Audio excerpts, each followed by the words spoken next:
Very good evening to you all there, and thank you for joining us on Yes News Now from Yes Ma Radio. In the headlines, federal government releases guidelines for school resumption. Magu appears before panel for second time in a week. Governor Makinde proposes 3 billion naira water investment plan. And COVID-19, federal government releases guidelines for school resumption. Now the news in detail. My name is Olatunde Ido.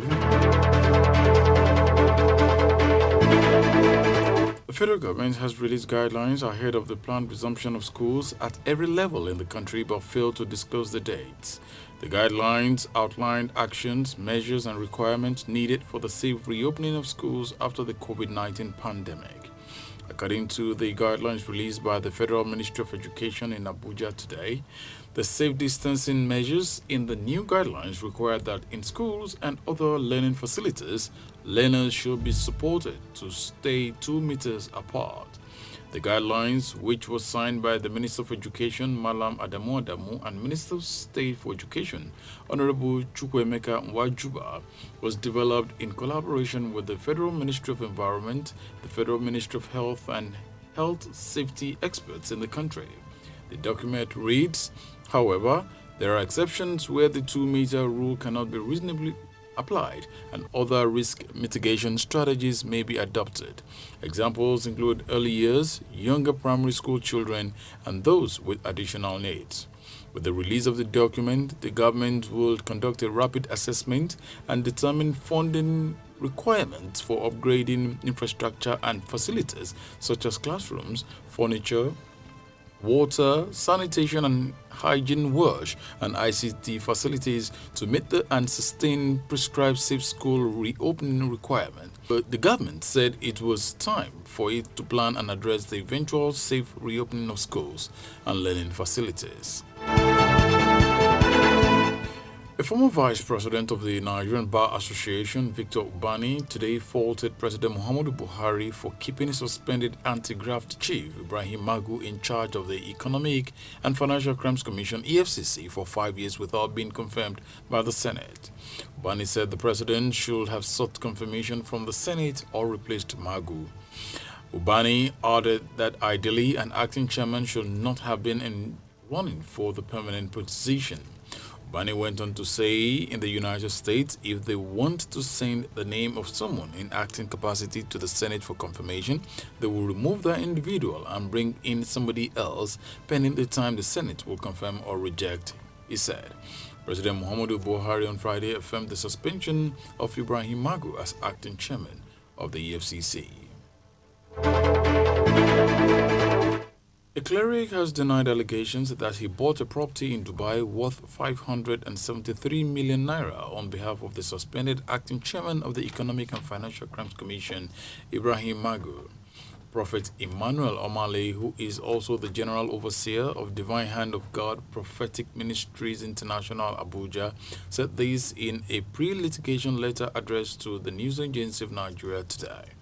In the letter, which was signed by his lawyer, Chief Godi Uche SAN, the cleric said he indeed met Magu in Dubai earlier in the year, but it was not for the purpose of purchasing a property.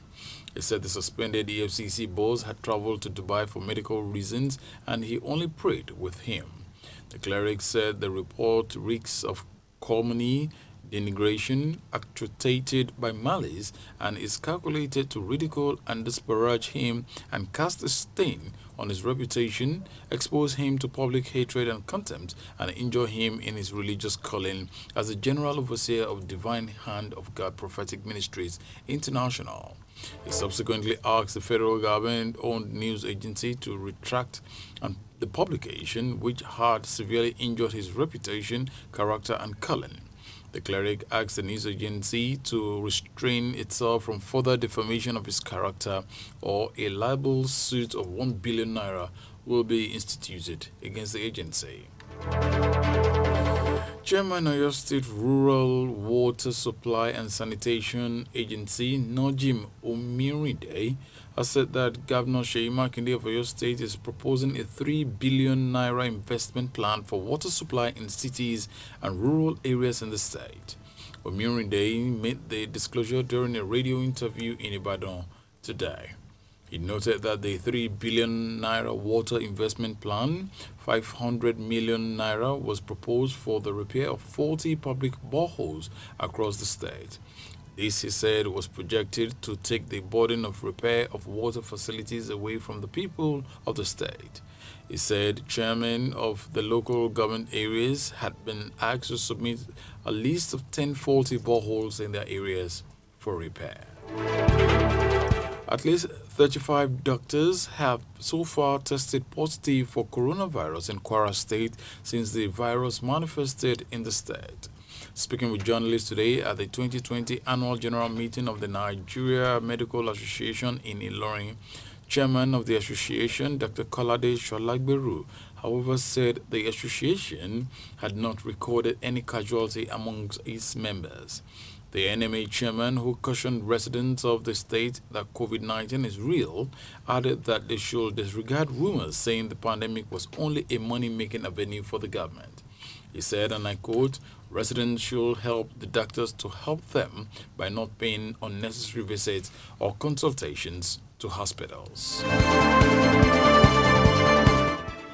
A former senator representing Northern Taraba, Ambuno Zik Sunday, has been kidnapped in Taraba State. Also kidnapped was the cleric of the Taraba State Police Command Mosque, Mohammed Nuhu. The former lawmaker was abducted in his hometown, Bachama community in Karim Lamido local government area of Taraba yesterday while paying homage to his people. Nuhu, on the other hand, was kidnapped from his house in Jalingo in the early hours of today. The police public relations officer, David Misal, made this disclosure at the police command office in Jalingo while presenting a cachet of arms recovered from suspected bandits and parading some tricycle thieves. He noted that efforts are in top gear to rescue the lawmaker and the cleric. Speaking on how the arms were recovered, the police image maker disclosed that security operatives acted based on intelligence report. According to him, when some bandits crossed from Karim Lamido local government area to Lao Council and sighted the police, they ran away into the bush and abandoned their motorcycles. The police spokesman noted that while carrying out a search, 10 serviceable AK-47 rifles, 13 magazines and 425 live ammunition were recovered. The police say it believes that the arms recovered are purchased for the purpose of attacks, kidnapping, as well as for distribution to criminal gangs across the states. Lastly, in the world of sport, former Super Eagles goalkeeper Ndubuisi Egbo is 2 wins away from leading KF Tirana to the league title in Albania. If Tirana emerge league winners, it will be the first time a Nigerian will lead a European team to the league title. Egbo's Tirana currently lead the Albanian top flight with 66 points from 33 games and need at least 6 points to be crowned champions of the division. Second place Pukesi are 4 points adrift Tirana with 62 points from the same games played. Tirana will face Flamutari, Lassi and Biles in the remaining 3 league fixtures of the season. Meanwhile, his side trailed 7th place Biles 2-1 ahead of the second leg of the Albania Cup final billed for Wednesday. And that'll be all on Yes News Now, but before I go, let me bring you a recap of the stories I brought to you earlier. In the news, we told you the federal government releases guidelines for school resumption. Magu appears before panel for second week running. Governor Seyi Makinde proposes 3 billion naira water investment plan. COVID-19, federal government guidelines for school resumption. And in the world of sport, Nigerian manager on verge of history in Europe. The news was produced and edited by Banke Bello and delivered by Olatunde Ido. Many thanks for listening. Good evening.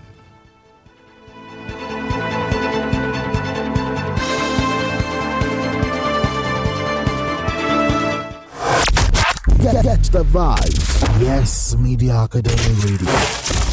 Where hit music